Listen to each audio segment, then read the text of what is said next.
Hi, I'm Alex Wiseman, and I'm going to be talking about world building in relation to the tabletop role-playing game Dungeons and Dragons. To start, world building is a writing process that builds the setting of where your story takes place.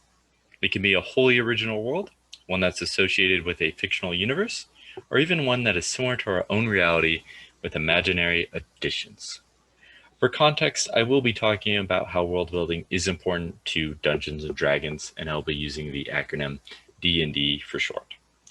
For myself, in my personal experience, D&D is a unique storytelling experience that offers quite a lot of range of what you can do with it. For those not familiar, think of playing D&D as a cooperative choose-your-own adventure with someone controlling the world around you that you interact with and play.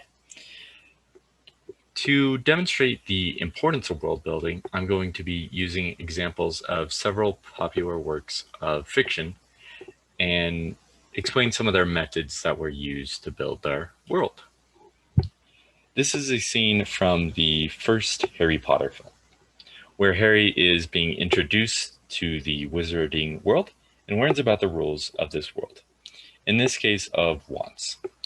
Harry Potter is a great example of taking a character who doesn't know anything about the world that he's being put into.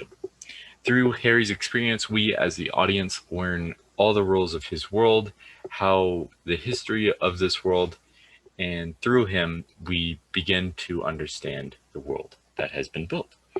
D&D players are often thrown into a magical world that they really don't have any experience with, and as they go, they have to learn and see how their world works, similar to Harry Potter's own experience.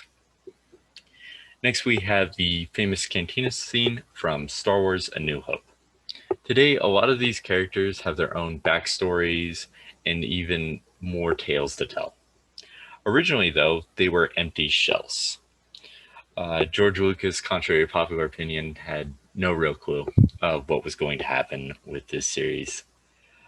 But what this does do is it shows the audience and ourselves a lot of aliens, a lot of unique people and creatures that even though they are in reality empty shells, players in D&D in particular can go up to these people and interact with them and learn a lot about them and their own histories as they kind of go.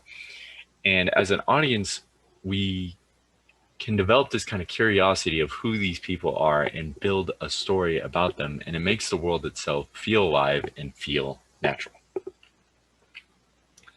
Now, Lord of the Rings is in particular a very special case, as the author J.R. Tolkien originally he didn't intend to write books. He was someone who created languages, and from that is how he created the world of Lord of the Rings and ended up building a story for it.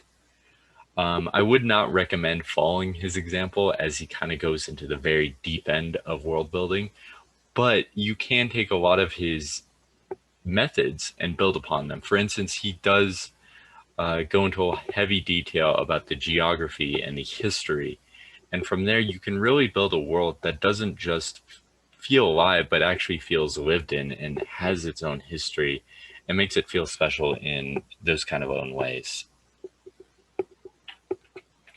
Overall, I would say that world building is critical if you want to have a setting that feels alive and natural. But don't be intimidated by having to build the entire world. Your world can be a continent or a country or even just a city. As long as you include details of how this world operates, its history, I think that will be a great foundation for a story to take place.